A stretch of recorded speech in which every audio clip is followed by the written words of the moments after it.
बिस्मिल्लाहिर्रहमानिर्रहीम। 5 लोगों को मरते वक्त थोड़ी सी भी तकलीफ नहीं होगी। वो 5 खुश नसीब लोग कौन कौन से हैं जिन्हें मरते वक्त ज़रा भी तकलीफ नहीं होगी, जानेंगे आज की इस वीडियो में। लिहाजा वीडियो को आखिर तक ज़रूर देखिएगा। नज़ा के वक्त मुसलमानों को जो तकलीफ़ होती है उस पर अल्लाह तबारक व तआला की जानिब से नेकियां अता की जाती हैं। जैसा कि सुनन इब्न माजा में रिवायत है, हज़रत आयशा सिद्दीक़ा रज़ी अल्लाह तआला अन्हा फरमाती हैं कि रसूल अकरम सल्लल्लाहु अलैहि वसल्लम उनके पास तशरीफ़ लाए, इस हाल में कि उनके पास उनका कोई करीबी रिश्तेदार मौत की सख्ती में मुब्तला था।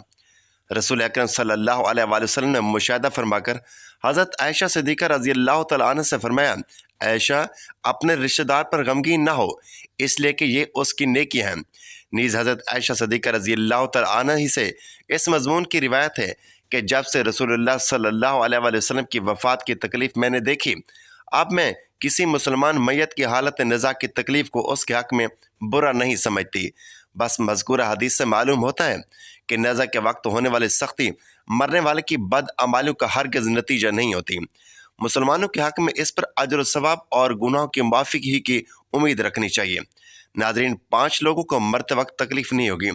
हज़रत सैयदना उस्मान गनी रज़ी अल्लाह तआला अन्हु ने फरमाया कि दुनिया में 5 लोग ऐसे हैं जिनको मरते वक्त ज़रा भी तकलीफ़ नहीं होगी। उनकी रूह आसानी से निकलेगी।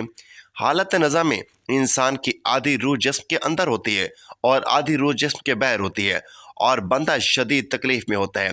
उस वक्त इंसान को प्यास इतनी लगती है कि इंसान यह चाहता है कि समंदर का पानी भी पी जाए, और अगर सातों समंदर का पानी वो पी भी जाए फिर भी उसकी प्यास कभी ख़त्म नहीं होगी। रूह निकलते वक्त इंसान को जो तकलीफ़ हो रही होती है वो नाकाबिल बयान है। हज़रत सैयदना उस्मान गनी रज़ी अल्लाह तआला अन्हु ने फरमाया, ये 5 लोग ऐसे हैं कि उन्हें मरते वक्त ज़रा भी तकलीफ़ ना होगी, यानी मौत आसान होगी और बग़ैर तकलीफ़ के होगी। पूछा गया कि जनाब वो कौन से 5 लोग हैं जिन्हें मौत की सख्ती में भी नरमी मैसर होगी? तो फरमाने लगे कि सबसे पहला शख्स वो है जो अपने माँ बाप की मौत के बाद, यानी माँ बाप के मरने के बाद, विरासत का हिस्सा अपनी बहनों को पहुँचाने में जल्दी करता है। यानी विरासत का हिस्सा अपनी बहनों को जल्द और बर वक्त पहुँचाता है। ऐसा ना हो कि बहन के बच्चे भूख से बिलखते रहें और तुम बहन के हक पर कब्जा किए बैठे रहो, और बहन इस इंतज़ार में रहे कि मेरे भाई कब मुझे मेरे माँ बाप की विरासत में से हिस्सा देगा। बहुत बार ये भी देखने में आता है कि बहन की शादी नहीं हुई जबकि वालिदैन दुनिया से रुखसत हो गए, तो भाई ना क्या, अगर कोई बात नहीं, जब बहन की शादी करूँगा तो उसका हिस्सा उसे जहेज़ की सूरत में दे दूंगा। याद रहे कि इस्लाम में बहनों को जहेज़ देना फ़र्ज़ नहीं है, जबकि उनका विरासती हक़ देना फ़र्ज़ है। दरअसल औरतों को जहेज़ देना यहूदियों की रस्म है। इस्लाम उसकी तरगीब नहीं देता, लेकिन इस्लाम में औरत का विरासती हिस्सा देना फ़र्ज़ है। वाज़ेह रहे कि वालिदैन की विरासत में जिस तरह उनकी नरीना औलाद का हक़ को हिस्सा होता है, इसी तरह बेटियों का भी उसमें शरई हक़ को हिस्सा होता है। वालिदैन के इंतकाल के बाद उनका विरासत पर बेटों का हक़ ख़ुद तन तनहा कब्ज़ा कर लेना और बहनों को उनके शरई हिस्से से, शरई हक़ से महरूम कर देना नाजायज़ और सख्त नापसंदीदा अमल है। भाइयों पर लाज़िम है कि बहनों को उनका हक़ को हिस्सा में इस दुनिया में दे दे, वरना आखिरत में ही देना पड़ेगा, और आखिरत में देना आसान नहीं होगा। हदीस मुबारक में इस पर बड़ी वईदें आई हैं। हज़रत सईद बिन ज़ैद रज़ी अल्लाह तआला अन्हु फरमाते हैं, रसूलुल्लाह सल्लल्लाहु अलैहि वसल्लम ने फरमाया, जो शख्स किसी के बालिश भर ज़मीन पर अज़राए जुर्म लेगा, क़यामत के दिन 7 ज़मीनों में से उतनी ज़मीन उसके गले में तोक के तौर पर डाली जाएगी। एक और हदीस मुबारक में है, हज़रत अनस रज़ी अल्लाह तआला अन्हु फरमाते हैं कि रसूलुल्लाह सल्लल्लाहु अलैहि वसल्लम ने फरमाया, जो शख्स अपने वारिस की मीरास काटेगा, यानी उसका हिस्सा नहीं देगा, तो अल्लाह ताला क़यामत के दिन उसकी जन्नत की मीरास काट लेगा। याद रहे कि जहेज़ की रस्म इस्लाम की रस्म नहीं बल्कि यहूदियों की रस्म है, और इसका सबसे बड़ा गुनाह ये है कि जिस तरह यहूदी की औरतों को बग़ैर जहेज़ के कोई शख्स कबूल नहीं करता, इसी तरह आज इस्लाम में भी औरतों की शादियों में सबसे बड़ी रुकावट जहेज़ है। गरीब आदमी की बेटी बैठी बैठी बूढ़ी होगी कि जहेज़ का कोई बंदोबस्त ना हो सका। इसी तरह अगर कोई शख्स ये कहे कि मैं बहन का विरासती हिस्सा तो नहीं दे सकता, अलबत्ता जब उसकी शादी का वक्त होगा तो जहेज़ दे दूंगा। लिहाजा फरमाया गया कि बहनों को बर वक्त हिस्सा देने वाले की रूह मौत के वक्त बड़ी आसानी से निकलती है। एक औरत का भाई जब फौत हुआ तो उस औरत ने बहुत इसरार किया कि मुझे भी कब्रिस्तान में ले चलो, मैं भी अपने भाई की कब्र पर जाना चाहती हूँ। खैर उसके इसरार को कबूल किया गया اور اسے قبرستان میں اس جگہ لے جایا گیا جہاں اس کے بھائی کی تدفین ہونے والی تھی۔ اس کے دیکھتے دیکھتے میت کو قبر میں اتارا گیا اور اس کے بھائی کو مٹی کے سپرد کر دیا گیا۔ جب دعا کی باری آئی تو تمام عزیز و اقارب کے سامنے اس روتی ہوئی بہن نے آسمان کی جانب اپنے ہاتھ اٹھائے اور آسمان کی جانب دیکھا۔ اس کا دل رو رہا ہے، آنکھیں خون کے آنسو رو رہی ہیں۔ اس نے ایک ایسی دعا کی کہ جس نے لوگوں کے مردہ ضمیر کو جگا دیا۔ وہ اس روتی ہوئی بہن نے آسمان کی جانب اپنے ہاتھ اٹھائے اور آسمان کی جانب دیکھا۔ اس کا دل رو رہا ہے، آنکھیں خون کے آنسو بہا رہی ہیں۔ اس نے ایک ایسی دعا کی کہ لوگوں کے مردہ ضمیر کو جگا دیا۔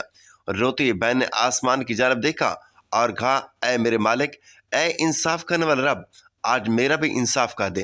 وہ رو رو کر کہنے لگی، اے میرے مالک، تم میرے اس ظالم بھائی کو اپنی رحمت سے دور رکھنا، اور ایسے ہی دور رکھنا جیسے اس نے میرے والدین کی وراثت سے دور رکھا ہے۔ میرے بچے بھوک سے بلکتے رہے، لیکن اس ظالم بھائی کو میرے بچوں پر ذرا بھی ترس نہ آیا۔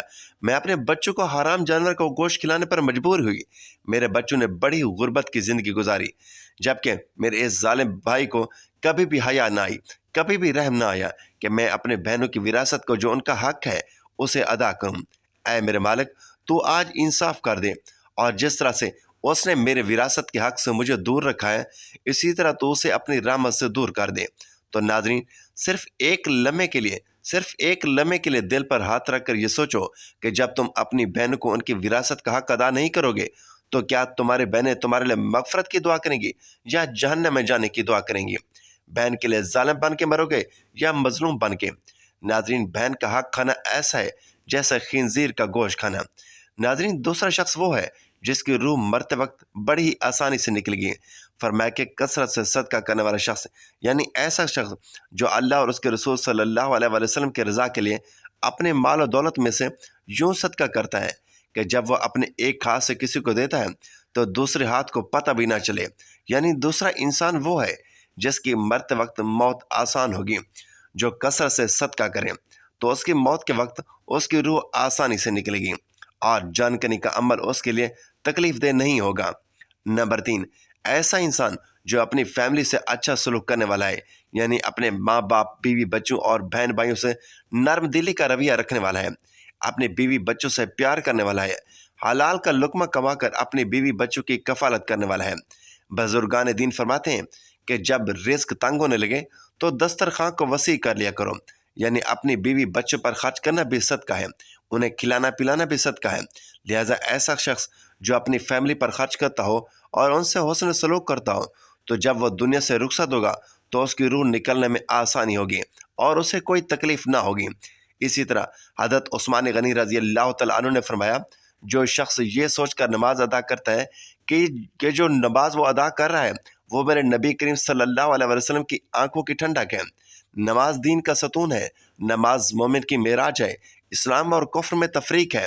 تو 5 وقت کا نمازی موت کے وقت کسی قسم کی سختی میں مبتلا نہ ہوگا۔ پھر فرمایا، 5واں وہ شخص ہے جو قرآن کی تلاوت کرتا ہو، یعنی خود بھی قرآن پڑھتا ہو اور دوسروں کو بھی قرآن سکھاتا ہو۔ پھر فرمایا، راتوں کی تنہائیوں میں اٹھ کر قرآن پڑھا کرو اور قرآن پڑھتے وقت رویا کرو۔ فرمایا کہ اگر رونا نہ بھی ہے تو رونے کی کوشش کر لیا کرو۔ حضرت داتا علی ہجویری گنج بخش رحمۃ اللہ علیہ سے کسی نے پوچھا کہ حضرت، اگر رونے کی کوشش بھی کریں اور پھر بھی رونا نہ آئے تو پھر کیا کریں؟ تو فرمایا کہ پھر اپنے مقدر پہ رویا کرو کہ کیا تم اتنے سنگ دل ہو گئے ہو کہ تمہاری آنکھیں آنسو بھی نہیں بہاتیں۔